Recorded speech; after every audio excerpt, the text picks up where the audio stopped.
Matagal-tagal na 'tong balita pero ngayon ay mukhang magkakatotoo na at ang 6'10" na si Kemar Carino ay lilipat na dito sa Magnolia Chicken at Templados Hot Shots.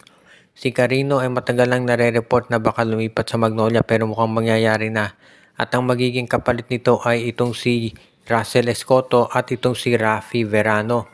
So dalawa ibibigay ng Magnolia pero okay lang yan dahil itong si Carino ay isang 6'10" center na talagang makatutulong dito sa Magnolia. Talagang pwedeng-pwede silang maging twin towers ni James Laput.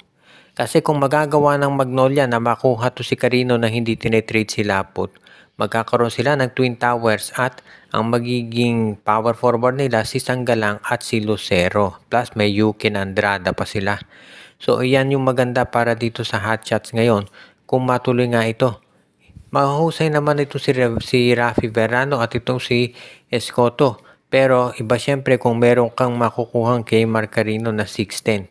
Kaya ito yung transaksyon na dapat ipagpatuloy talaga di porsigin itong si LA Tenorio para masiguro na itong Magnolia Chicken Templados ay magiging isa dun sa mga teams talaga na mas magiging ready pagdating na dito sa stretch run dito sa Philippine Cup.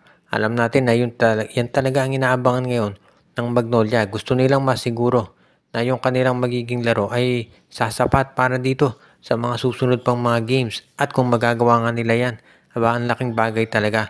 Ito si Carino sigurado malaki ang magiging contribution yan dito sa Magnolia. Kaya nga maraming naniniwala na talaga ito'y kukunin at kukunin talaga ng Hot Shots. Ang iniintay na lamang ay kung kailan ito mangyayari. Pero sigurado na ito eventually gagawin din ng Magnolia. At ang magiging kapalit nga ay yung nabanggit na si Escoto at itong si Rafi Verano. Ang isa pang team ngayon na posibleng magkaroon ng major announcement sa kanilang player movement ay itong Converge FiberXers. Dahil parang ready daw itong Converge FiberXers na kunin na itong si Kai Balungay mula dito sa Phoenix Fuel Masters. Dahil ang Converge seryoso dito sa kanilang kagustuhan na manalo ng kampyonato at mukhang itong si Kai Balungay yung kinoconsider na isa doon sa mga missing pieces para sa kanila. At kung makukuha nila itong si Kai Balungay ay baka makumpleto na yung kanilang roster at magkakaroon na sila ng isa pang big man na may dadagdag at masasama para dito kay Justin Arana at kay Justin Baltasar. Kung sakasakali nga na itong si Kai Balungay ay lumipat dito sa Converge, magiging ito na talaga yung sabihin natin triple tower na nababagay para dito kay Coach Delta Pineda. At syempre, kung ikaw naman itong FiberXers, dapat willing ka rin magbigay ng isang quality player kapalit ni Balungay. For example, baka to si Pau Havilio na lang ibigay na kapalit nitong Converge.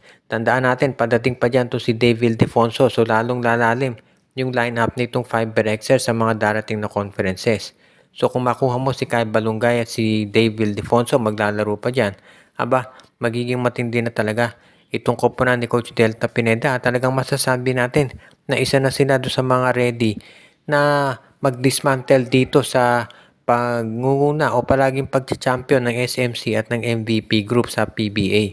At alam din natin na isa yan doon talaga sa mga goals ngayon nitong FiberXers. Kaya maraming naniniwala na talagang isa na sa magagawa ng paraan nito ng Converge yung pagkuha sa mga nasabing mga players katulad ni Kai Balungay para matulungan itong kanilang championship aspirations na matagal nang binabalak talaga nitong FiberXers sa ngayon.